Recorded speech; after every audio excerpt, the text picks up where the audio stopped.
Zdaj imamo zato, kar precej časa nam je še ostalo za razpravo in prosim za komentarje, vprašanja. Če pa vprašal oba dva kolega, Željko, ta grafikon, ki si ga imel delež profesorjev pa članov akademije, pa padanje v 60 letih, v glavnem pripisu naraščenju deleža v umetniškem razredu. Kaj pa vpliv decentralizacije visokega šolstva, ker vemo, da smo v 60 letih začnejo ostane, ne vem, ker jaz ne poznam članskega tega sveta, v 60 letih so ustanovljene večino kot prva stopna više šole, tiste, ki so bile torej mariborske, potem piranska, torej šola za pomorstvo in tako naprej. Koliko je pa mogoče tega vpliva, oziroma kdaj sploh iz teh, bom rekel, ali pa kasneje ustanovljeno mariborsko univerzo dejansko potem so imenovani pa izbrani prvi akademiki. Koredo, to je poprašanje, v pregledu smo pogrešali malce pravnike. Ali je to zaradi tega, ker je bil fakultetni svet kasneje imenovan, ker vem, da so pač med tistimi, ki so uporabljali tako imenovano Primarjevo štipendijo za habilitiranje pred vojno, da imamo Dolenca, Kreka, Dvojmike, potem Kušeja, kasneje Škrla, ki pridete, kasneje pride, kako, da ti niso omenjeni, ker ne vem, kateri od njih je do konca upravil habilitacijo, vem pa, da so habilitacijska predavanja, pa teza že pravzaprav pripravljali pred vojno, kasneje priključi jih pa potem druge. Hvala.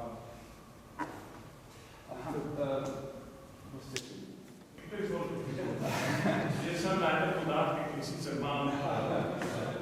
Samo tudi, da se sliši. Dobro. Ja, jaz sem pregledal te podatke glede naraščanja števila članov.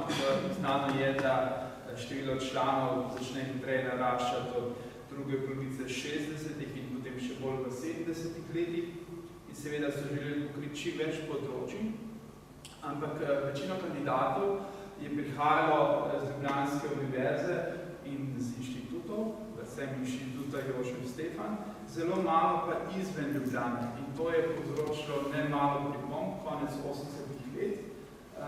In se mi zdi, da je prvi profesor Mariborske univerze, ki je postal član, je zgodovinar Jože Mlinarič. Mislim, da je postal član leta 95. In druga članica pa Zinko Zorko. In to je, ki so v Mariboru, ki so še na te stvari bolj občutljivi, to večkrat poudarjali. In mislim, da je časnik Večer v letu 88 in 89 imel to predvolitvami kampanjo, da je mu izvolica enega Mariborčana za člane slovenske umetnosti. Se moramo potem zavedati, da vsaka institucija potrebuje čas, da se postavi na noge, da izgradi tudi svoje šole in tudi pomladek. In tu je potem vedno pride do enega faznega zamika, torej do uveljavitve in potem to ponavadi traja 20 do 30 let, preden ti učenci, zastopniki te šole postanejo člani. Ja, hvala za vprašanje. Seveda, jaz se zdaj tukaj dotikal samo iz teh prvih matičarjev, ker določil si 20 minut, če bi govoril še o vsaj semestru kasneje, bi bil tukaj pol ure, lahko in več. Zdaj, kot rečeno, te prvi so imeli habilitacijo, dva sta imela UNESCO habilitacijo, eden zagrebško. Je pa res zanimivo, ko sem primerjal vse življenjepise kasneje imenovanih profesorjev pravne fakultete, takoj v zgodnjih 20 letih, je zanimivo, da so pravzaprav imeli pred leti štipendijo za študij v Nemčiji. Se pravi, vsi brez izjeme so študirali v Nemčiji. Mislim, da Ehler je bil v Berlinu, potem Drek Pitamice v Heidelbergu, ampak dobro, Pitamice dejansko bil habilitacijo. Zdaj, tukaj se je nekaj postavilo. Obstaja tudi neko pismo, mislim, da o jubileju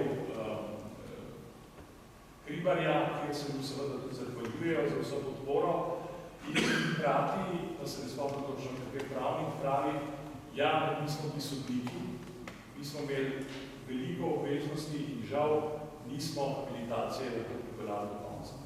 Edini, ki se je pravzaprav po mojem občutku najbližje približal tej habilitaciji, je bil Kušek, ker je napisal knjigo o cerkvenem pravu in v času eklezizma. In njemu pa je, to smo pa našli v arhivu, našem univerzitetnem, je napisal zelo pozitivno mnenje pred formalno izvolitvijo dekan pravne fakultete v Gradcu. Se pravi, iz te druge generacije, recimo v 20 letih, oziroma leta 20 imenovanih, se mi zdi, da je bil Kušej najbližje habilitaciji, ki jo verjetno dobil tudi v avstrijskih za cerkveno pravo. Samo, če smem kratko dopolniti, habilitiran je bil Žolger, ne? Ja. Če si hočemo predstavljati ugled in pomen teh profesorjev, če se gleda samo v okviru Ljubljanske univerze, to težko zgodi. To so bile v resnici osebnosti vrhunske, celim okolica. Poleg greš tudi na Tuberlin, kjer se ukvarja s kazenskim pravom, že prvo leto skupaj s kasnejšim švicarskim profesorjem objavita knjigo, ki je dolga 500 strani, takoj ga povabi že leta 7 v Sofijo za profesorja, vendar on zavrne. In ker je seveda zaposlen na ministrstvu, drugi je Kret, ki se ukvarja seveda tudi z gradbo, izdaja nove akorde, je na Vrhovnem sodišču eden od 9 tajnikov, Škrl, ki tudi študira v Nemčiji, ki upiše številne predmete in se začne pripravljati na habilitacijo, ki je pa zaradi obsežnosti teme in seveda silno aktualnosti, gre za družbo, tehniško družbo, potem ne dokonča, ker potem seveda pridejo poleg službenih obveznosti, seveda se zgodi tudi svetovna vojna. Poleg teh domačih profesorjev, ki nekateri takoj postanejo tudi vrhovni sodniki našega višjega sodišča in potem prejdejo na univerzo, se pa ne sme pozabiti še druge razsežnosti, ki daje pravni fakulteti in seveda tudi celi univerzi še dodatni mentalni pečat, to so pa ruski profesori, ki so seveda vrhunski strokovnjaki, vzemimo samo Spektorskega, ki je bil rektor v Kijevu, ki je študiral ne samo v Rusiji, ampak tudi v Nemčiji, v Parizu, tako kot tudi Žolger. Poleg tega je bil pa med prvimi profesorji pravne fakultete tudi Georgij Tasić iz Beograda, ki se potem vrne in ki ga med vojno popolnoma, tako rečemo, upravičujem za izraz, brez veze ustrelijo Nemci, ker so ga pobrali kot eno od represali za ne vem kakšno dejanje ilegalcev. To se pravi, ta prva generacija pravne fakultete, tako rečem, je izjela. Samo še eno povem, Ivan Žolger napiše 2 knjige. Eno je tista rekli še s Parvodom sredstva, drugo je knjiga o avstrijsko-ogrski poravnavi, za kar se nauči mađarsko in dokazuje, kje je bil mađarski prevod zavestno napačen, ker so pač prevedli za to narobe, da so imeli večje koristi. Ti 2 knjigi se ponatiskujeta in jaz sem odkril, da Amazoniju lahko kupite lansko leto ponatisnjeni, to se pravi, gre v tisti zbirki pač te splošne kulturne dediščine. Mi se premalo zavedamo seba, kako ugledni, kako pomembni so bili ljudje. In niso za manj pravzaprav dosegli take položaje v Avstriji, seveda brez njih univerza ne bi mogla tako, kako rečemo, na visoki ravni začetni, kot je tudi nadaljevati. Najlepša hvala. Imamo še kakšno? Prosim.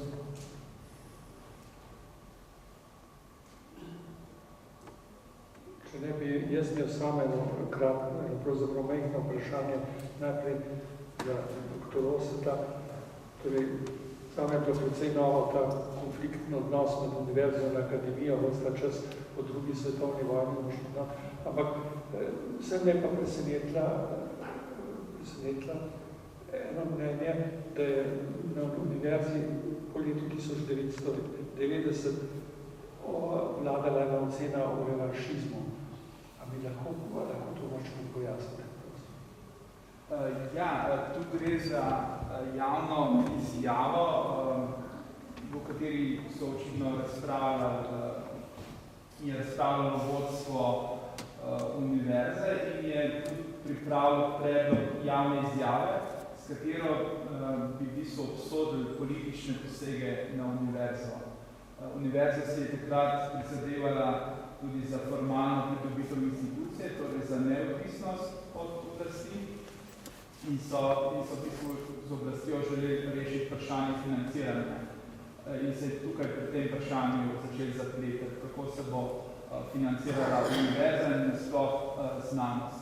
In so v teh pritiskih oziroma v teh pogovorih glede financ bili tudi politične pritiske. Očitno so bili pa tudi izraženi določeni pomisleki glede profesorjev, da bi morda bilo potrebno narediti kakšne spremembe.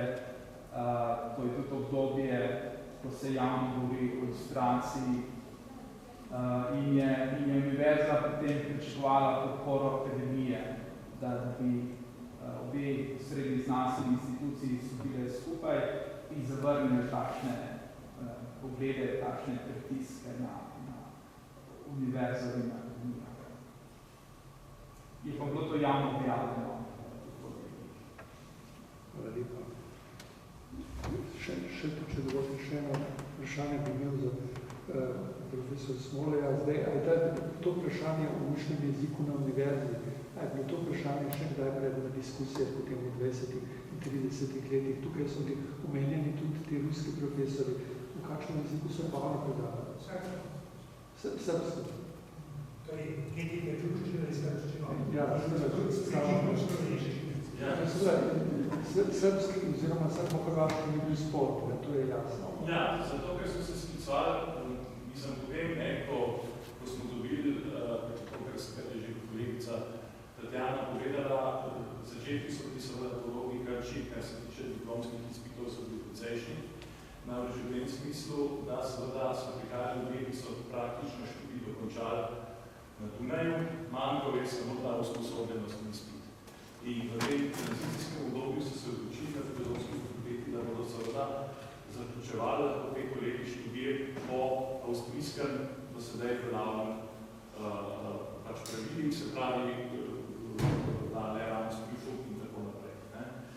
Zdaj, potem je pač časoma seveda so se pač predmetni diplomski leta 25, če se prav spomnim, so se pač postavili in problemi nastal pri narodnem jeziku in pri narodni zgodovini.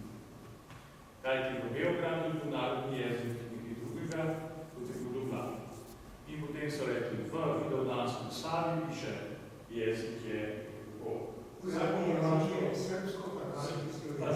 in so rekli, če bomo preveč gleda, to piše, bodo odnositnosti za nas je narodni jezik slovenščina. In dejansko se nišče ni bilo ukipano. Niso se pa seveda nikoli pa nikoli nekih problemov, da bi se to pritožil, da posluša predavanje v slovenščini. Jaz mislim, da so bili veliko bolj večjezični študentje, kot so bili kasnejši obdobji. Čeprav srbo-hrvaščina najbolj še bila problem v prvem desetletju.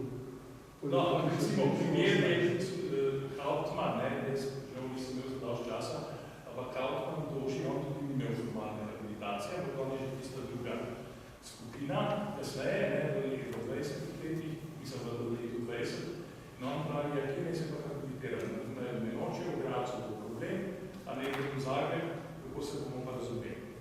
Ampak prav Kautmann je prvi od slovenskih profesorov, ki gre v Zagreb, kasneje. Se pravi, da so se hitro prilagodili po mojem jezikovni situaciji malo državi. Kako ima tudi tukaj konflikte s zgodovinami, da to je očitno? Ampak hrvaščina kar nekaj je bila problem leta 19. Že za študente najbrž pa je bila problem takrat v začetku 20. Se kako predstavljam, večji problem kot ne. Zdaj še tam je šel na zapuščino najbrž še posebej. No, sej. No, pri fiziki je to manjši problem, kot je bil verjetno v nekakšni pravni filozofiji.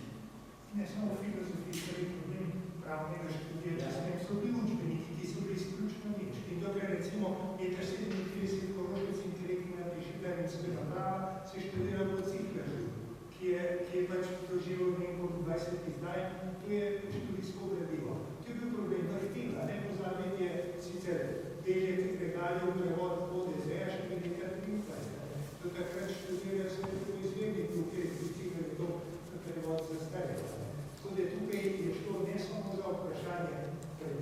jezika predavanja, predvsem terminološko. Literatore, ja. To je bila univerza, kraljestva, SHS, se pravi postavil problem srbo-hrvaščine in do odrezal, to je metodologiji, mogoče.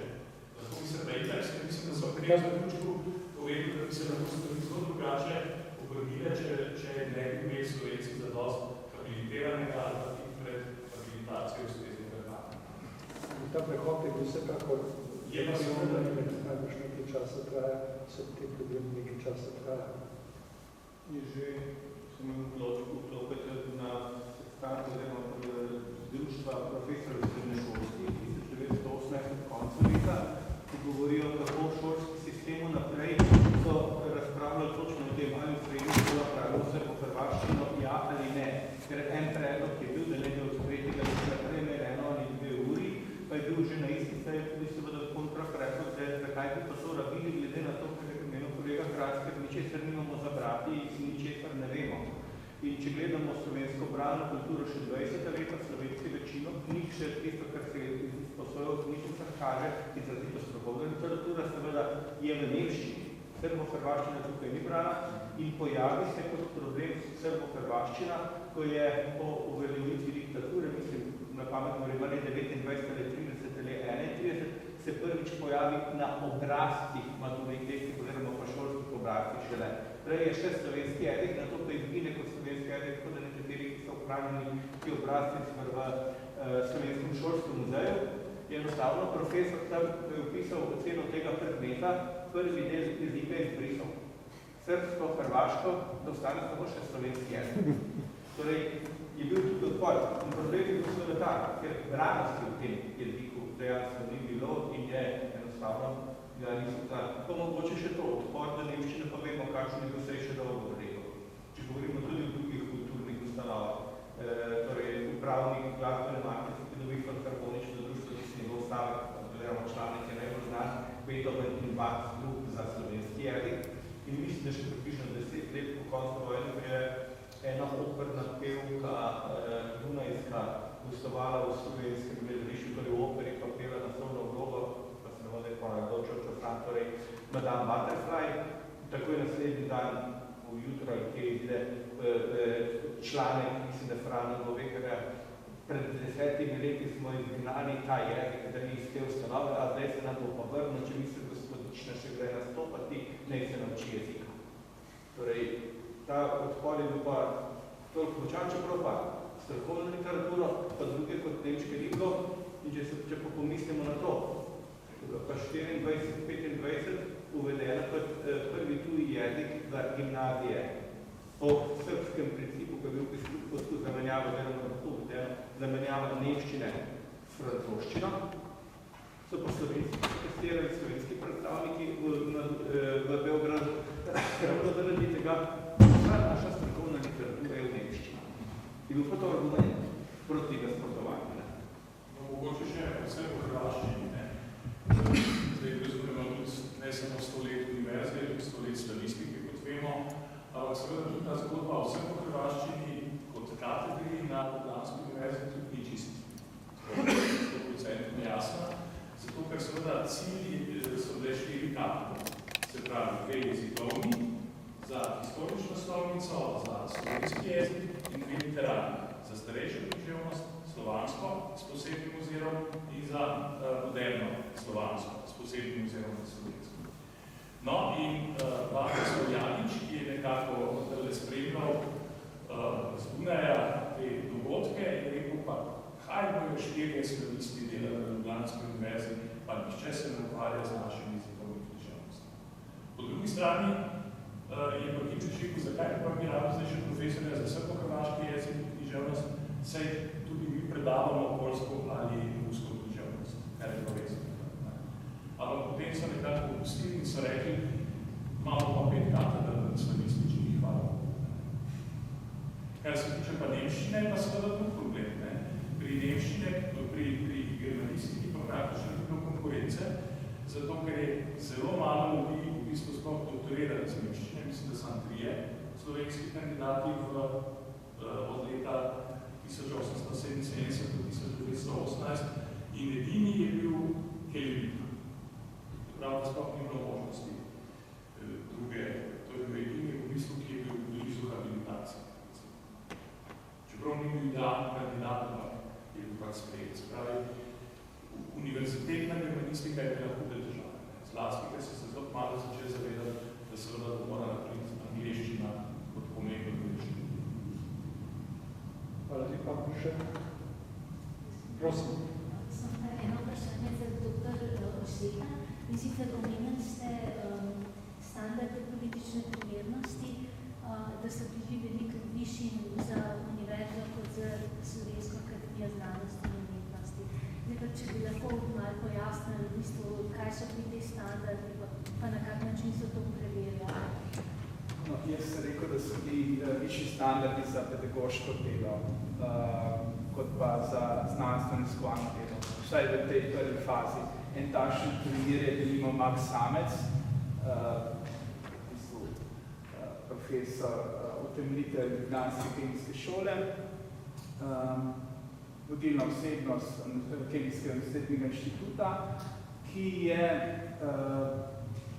v 30 letih, podobno kot Zupančič, bil zelo navdušen nad močjo Reicha. Ta občutek sorodnosti, navdušenja je bila še domača situacija, njegova žena je bila Nemka, tudi zelo navdušena nad Reichom in zaradi tega je potem svoj znanstvenik povezal z nemškimi znanstveniki, dobil visoka državna odlikovanja. Nemški konzul ga je imenoval za našega človeka na univerzi. In potem med vojno, kot je znano, ob začetku nemške okupacije v Ljubljanski pokrajini, je bil tudi evidentiran kot potencialni župan Ljubljane. In potem po vojni je izgubil habilitacijo, je bil torej postavljen na razpoloženje, ker so njegovi mlajši kolegi govorili, da je pač preveč pronemško, tudi, da ne rečem še kaj hujšega usmerjen. In s to oceno so se tudi strinjali tisti, ki so ocenjevali primernost nadaljnjega službovanja univerzitetnih profesorjev. To je bil Max Samec postavljen na razpoloženje, ampak je dobil drugo priložnost na akademiji kot znanstvenik, da torej okoli njega zgradijo novi kemijski inštitut. Ampak to preverjanje je verjetno bolj izrazito na nižjih stopnjah izobraževanja v osnovnih šolah in srednjih šolah. Univerza je sorazmerno to postopoma urejala. Je nastala ena takšna močna situacija na oddelkih in potem so se starejši raje umikali. Verjetno je bil še kakšen drug kriterij tudi pomemben? Ne, to je eden od kriterijev. Učitev v Zvezo komunistov, ne? To poteka bolj postopno. Zato, ker na akademiji so postavili te standarde za starejše. Za starejše so bistveno drugačni standardi kot za mlajše. Pri starejših je bila večja stopnja popustljivosti, ker je šlo za uspešne, uveljavljene znanstvenike in da nimo od Maxa Samca so zahtevali, da v bistvu upelje stroge znanstvene kriterije, torej najvišje znanstvene standarde in istočasno vzgoji mlade znanstvenike, da bodo v bistvu odrasli v novem sistemu in bodo tudi bolj povezani z novim sistemom, torej bolj v duhu s časom. To pa še ne pomeni, da so ti znanstveniki, kar avtomatično bili, da so vse sprejemali, kar je. In je tudi nekateri bilo lažje, predvsem na naslovnem področju, ker se ni bilo treba toliko predelovati do političnih razmer. Hvala lepa še.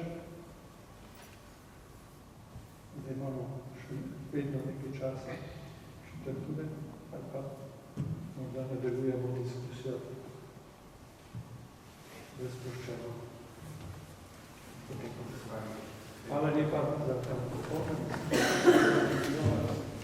Nadaljujemo potem 14:15.